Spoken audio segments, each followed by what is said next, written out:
වේදිකාව හෝ මොන ශේත්‍රය මොන මාධ්‍ය මොකක් වුණත් රංගනය කියන එක රංගනයේ පදනම එකයි. රංගනය ඇතුලේ මිනිස්සේ ඒ රංගන ශිල්පියාගේ සිද්ධ වෙන ශාරීරික මානසික විපර්යාසයන් ටික එක එකයි එක තැනක තියෙන්නේ. එකම දේ එක තියෙන දේ තමයි ඒකේ තියෙන තාක්ෂණය වෙනස්. අපි කියන්නේ ටෙක්නික් එක වෙනස්. ඒත් ටෙක්නිකලි අපි ඒකට යොදා ගන්න ඕන කාරණා අපේ ශරීරය පුහුණු කර ගන්න ඕන තත්ත්වයන් වෙනස්. එතකොට වේදිකාවේදී විතරක් නෙමෙයි මම හැමතිස්සෙම දැන් මට හිතෙන තා මම කල්පනා කරන එකක් අපි චිත්‍රපටයක් හරි මොකක් හරි රූගත කරනකොට ෂූට් කරනකොට අපි හිතමු වයිඩ් සීන් එකක් තිබ්බා කියලා. වයිඩ් ෂොට් එකක්. මෙහෙම විශාල පිරිසක් ඉන්න වයිඩ් ෂොට් එකක් තිබුණා කියමු. ඒතර වයිඩ් ෂොට් එකේ අපි රඟපානකොට අපි යම්කිසි අපේ තියෙන මේ ප්‍රක්ෂේපණ අපි අපේ ප්‍රොජෙක්ට් කරන ප්‍රමාණය වැඩි කරන්න වෙනවා. යම් ප්‍රමාණයකට. මොකද ඒක දුරට පේන්නේ. රහසක් කිව්වත් ඈතට ඇහෙන්න ඕන. ඇහෙන්න ඕන. අපේ සමහර චර්යාවන් අපේ තියෙන හැසිරීම් ටික වෙනස් කරගන්න ඕන. පොඩ්ඩක් ඒක චුට්ටක් වැඩි කරන්න ඕන. එතකොට මම කියන්නේ ඕක වේදිකාව හරිමේ කියලා වෙනසක් නැහැ. අපි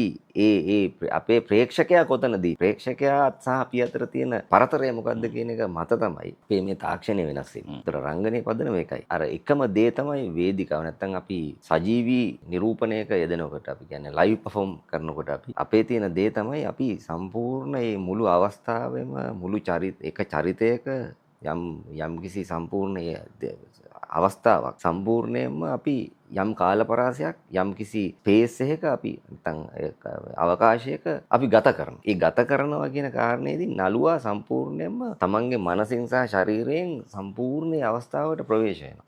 ඒ පුහුණු වීම සහ ඒ යම්කිසි කාලපරාසයක් අවස්ථාවක චරිතයක ජීවත් වෙන්න ලැබීම ශිල්පියෙකුට හරි අපූර්ව අභ්‍යාසයක්. එයාව සම්පූර්ණයෙන් ආරෝපණය වෙනවා එතන. ඒ පුහුණුව ශිල්පියාට හරි වැදගත් වෙනවා. ඒක තමයි අර ඔය අහපු ප්‍රශ්නෙට මම හිතන්නේ තියෙන එකම උත්තරේ.